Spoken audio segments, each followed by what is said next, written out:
Assalamualaikum warahmatullahi wabarakatuh. Perkenalkan, nama saya Almanadia Alhaq. Saya dari kelas D angkatan 2019 dan saya dari kelompok 3 untuk tugas Februari dan Maret. Untuk tugas Februari ini tentang putusan pada tahun 2017. Dengan total seluruh putusan 29 putusan. Saya sendiri mengidentifikasi pada bulan Juli dan Agustus. Pada bulan Juli terdapat 1 putusan dan pada bulan Agustus terdapat 4 putusan.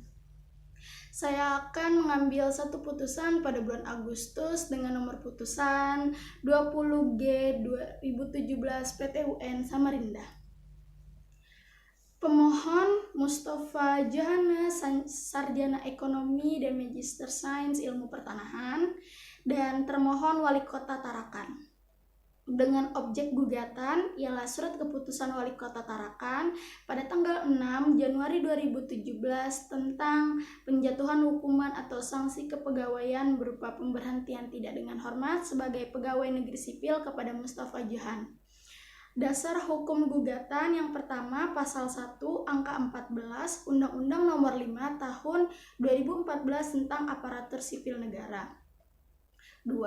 Peraturan Pemerintah Nomor 9 Tahun 2003 tentang wewenang pengangkatan, pemindahan dan pemberhentian pegawai negeri sipil yang berhubungan dengan Peraturan Pemerintah Nomor 63 Tahun 2009 tentang perubahan atas Peraturan Pemerintah Nomor 9 Tahun 2003 tentang wewenang pengangkatan, pemindahan dan pemberhentian pegawai negeri sipil pada pasal 1 angka 5 dan pasal 25 ayat 1 huruf B, 3 huruf 3, pasal 87 ayat 4 huruf B Undang-Undang Republik Indonesia Nomor 5 Tahun 2014 tentang Aparatur Sipil Negara.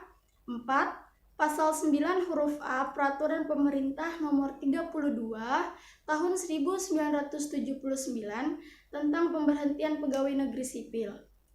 5. Pasal 8 Peraturan Pemerintah Nomor 4 Tahun 1966 tentang pemberhentian atau pemberhentian sementara pegawai negeri.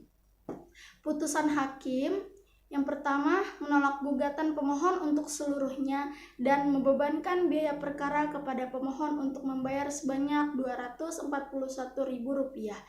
Kategori bidang ialah kepegawaian, hukum administrasi negara, dan hukum perdata. Dalam putusan ini dapat disimpulkan bahwa pemohon melakukan tindak pidana terdapat penyalahgunaan wewenang dikarenakan pemohon terbukti melakukan korupsi pengadaan videotron. Karena pada saat dikeluarkannya surat keputusan tersebut, status pemohon adalah terpidana, bukan tersangka.